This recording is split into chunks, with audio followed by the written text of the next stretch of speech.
I don't have anything to physically hand you because my printer wasn't working right this morning, but I do have electronically. I want to share all this with you guys. So at the end, if nothing else, you've got access to your family tree for free. You can go on to Ancestry.com and link directly into the one that I've already got made. And I want to add you guys to it so that you can see yourselves in the tree and share that with your extended family. Okay, so the first Buehler that came here, his name was Heinrich Buehler. And I know that there's a dispute, at least in the Ray Buehler family, on how do you say the last name, right? That was one of the first things that Uncle Ray asked me after I made contact, was like, how do they pronounce it over there? So you get to hear from them how they pronounce our family name. At the end here, I've got 2 videos. So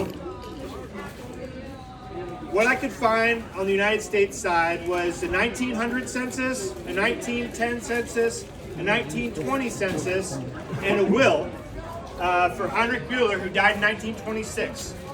He had 4 kids with his first wife. Her name was Barbara Grubel, and I'll show you that here in a second. But the United States that they showed up to, the St. Louis that they showed up to, this is 1879. So 2 years before he and she arrived, this is what the town looked like. We know from the census records that he was a street paver. So if you go down to Laclede Station or Laclede's Landing and you look at the cobblestone roads, or Kyle and I were talking earlier about Walsh, if you look at some of the cobblestone roads down there, that's what he did. He helped pave the streets of St. Louis. Also in 1890, we kind of became the center of America for brick production. So if you go to other places in the country, you won't see as many brick homes for lower class neighborhoods as you'll see in St. Louis, because we developed this thing. This engineer came to town and created his factory here, where he could make 6 million bricks in the time that it would take people by hand 200 bricks. So we were pumping them out. We were getting them out there on barges. We were getting them out there on railroads. Any way that we could move them. Cars would come along later, but he had this profession of street paver. That's what we knew that he was doing. His tombstone with his second wife, they never had any kids, is not in the St. Peter, St. Paul cemetery where his first wife is and a lot of the other family, right? So he's in this other cemetery, and it's got his birth date in 1855, and it's got his death date. No pictures. If anybody's ever seen a picture of this guy, I would love to have one. But word was that between the Buehlers and the Muths, right, for his son's family and his son or his daughter-in-law, the Muths had money, the Buehlers did not, right? So I want to try to paint the picture for you guys of Heinrich Buehler Sr.'s life. Street paver, poor guy, came over in his will, and on the census records it said he didn't speak any English, but he could speak and write German, read and write German. So to the day he died, he never spoke any English. In his will, he gave $10 to each of his 4 kids. And then the rest of the things went to his second wife. Right, so $10 in 1926, $500, $1,000, somewhere in that range, so decent. He did well for himself as an immigrant, came over, established a family, moved at least 4 times that I know of in the 40 years. I'm gonna pull that up because Uncle Joe is saying, I used to live right there. So on Google Maps, you can still see most of these houses because they're made of brick, right? They lasted a long time. They're in bad parts of town right now, so you might want to take a friend. But in 1900, that was his house. I drove past it the other day, just a little shotgun house on Pennsylvania Avenue. In 1910, that's where I take my glass to recycle it, that's not it. 1926, he died in this house on Alberta Street. His wife died in 1909. Our great-great-grandmother or great-grandmother, depending on which generation you are, they went to St. Boniface Church, which was in their neighborhood, and is right over...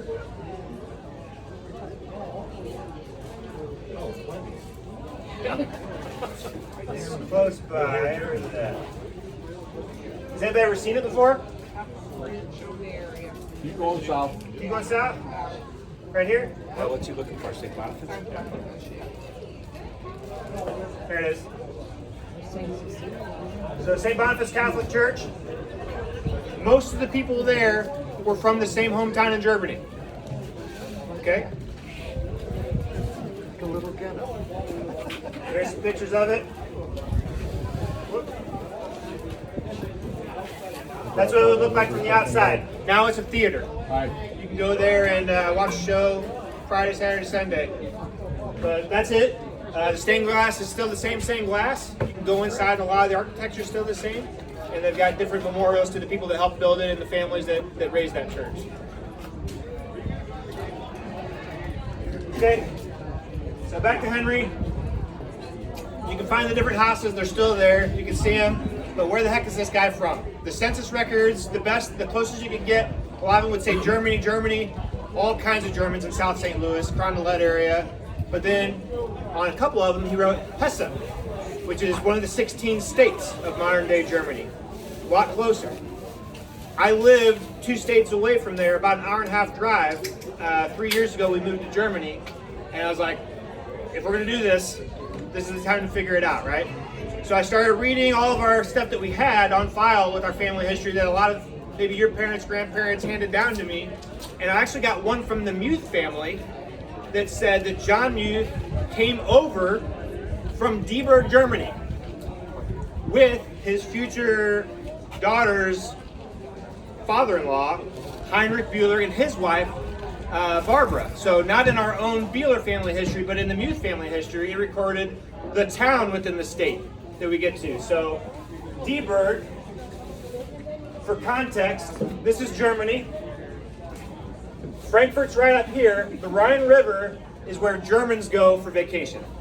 It is a beautiful place, and I'll tell you what, when you walk around, it reminds you of places like Cliff Cave, where Julia, my wife, and I went this morning. Just real close to a big river, nice and flat, beautiful. The climate is about the same, right? The trees look about the same. So you can see a bunch of Germans getting off the boat and either stopping in Ohio or coming further down the river and going, yeah, right? This looks like home, right? We'll stay here. So they got off the boat, they stayed there.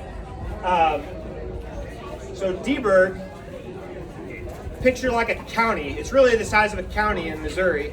All of Germany, you could barely fit Missouri inside of Germany. If you've never been to Europe, it's small, right? They can talk about, hey, let's go to Paris this weekend. It's a 4-hour drive. It's not that big.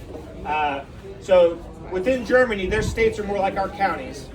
And this county of Hesse has a seat, Darmstadt. It's the largest city in that state. That's where I took Mom when she got off the plane a couple years ago to come see me. And I took her right to where we thought we'd find her people, which is the candy store. And kept her awake by feeding her sugar, right? So after her visit, I went back up there, and there's a big Wunderkirche, which means the round church. It's a circular Catholic church there. It's very old. I'm like, all right, I'm going to start there. And my German was okay enough to where I felt confident that I could go up and I could ask. I walk in, and it's beautiful, and I'm like, was this the place? Is this where my ancestors got married and had their funerals and stuff like that? Walking around, and I don't see anybody, but there's this guy sitting in like this little touristy thing that's got brochures and things like that. And I walk up to him, and I said, my best German, I said, excuse me, do you know if there are any family records here? I think my family may have gone to this church over 100 years ago. And he says, I'm sorry, my battery is going back. It's echoing off the walls of the church. And I said it louder, right? And he's like, no, not here. 3 blocks down, there's the Staatsarchiv, the state archives. Go there. So the next federal holiday, I went down there because the guy told me, yes, there are family records here, and there's a family library that's run by volunteers of genealogists from here. And it's not open today. It's open on Mondays and Thursdays. So I came back on Martin Luther King Day, I think, or President's Day weekend. I can't remember which one. And I go up there, and this guy who actually worked with Mallinckrodt for a while, I was like, oh, my uncle worked for Mallinckrodt for a long time.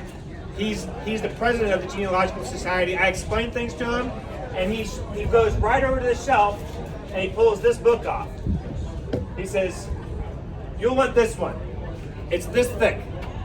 He says, the town of Dieburg, which today is only like 6,000 people, there was a genealogist from there who did all of their family records. It says 1603, but it actually goes back to the 1500s and 1400s. Right? He pulls that one down, he opens it up, it's all written in German, flip to B U umlaut, H-L-E-R, and then we start looking for Henry or Heinrich, and we come to this page.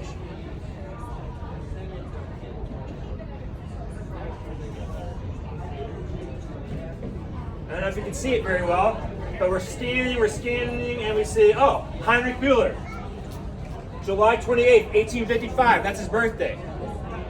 All right, well, what does this say? It doesn't have a marriage date. I knew he got married in St. Louis. It doesn't have a death date. I know he died here, right? So maybe, hey, this might be the guy. And it talks about who his godfather and godmother were.